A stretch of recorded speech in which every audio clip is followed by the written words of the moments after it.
ሰላም ጤና ይስጥልን ውድና የተከበራችሁ አድማጭ ተመልካቾቻችን፣ ዛሬ መላው የጥበብ አፍቃሪዎችንና የኮሜዲያን ፍልፍሉን ወዳጆች ያስደነገጠ አንድ መረጃ ደርሶናል።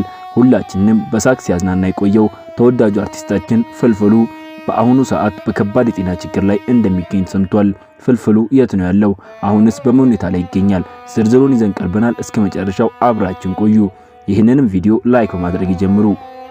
ታዋቂውና ተወዳጁ ኮሜዲያን ፍልፍሉ በድንገት በገጠመው የጤና እክል ምክንያት በአስቸኳይ ወደ ሕክምና ተቋም መወሰዱ ተረጋግጧል። ብዙዎችን ስለ ደህንነቱ በጭንቀት ሲጠይቁ የቆዩ ሲሆን በተለይም በማህበራዊ ሚዲያ ላይ የተሰራጩ ያሉ አንዳንድ መረጃዎች የጤና ችግሩ ከስትሮክ ጋር የተያያዘ ሲሆን ሊሆን እንደሚችል እየገለጹ ይገኛሉ።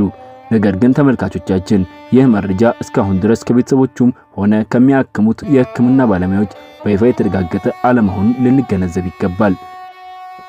በአሁኑ ሰዓት የተለያዩ መላምቶች ቢኖሩ እኛም እንደ ቻናላችን ጉዳዩን በትክክል አረጋግጠን የምናቀርብላችሁ ይሆናል።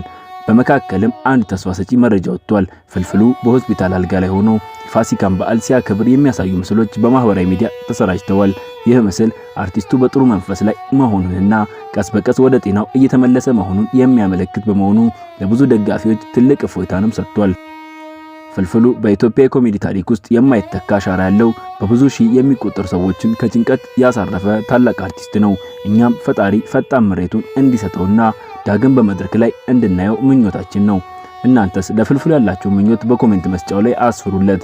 ቪዲዮውን ለብዙ ሰዎች እንዲደርስ ላይክ እና ሼር ማድረጋችሁን አይርሱ። አዳዲስ መረጃዎች ሲደርሱን ወዲያው ይዘንላችሁ እንመለሳለን። ለዚህ ቻናል አዲስ የሆናችሁ ሰብስክራይብ፣ ይህንን ቪዲዮም ላይክ ያድርጉ። ሰናይ ቀን።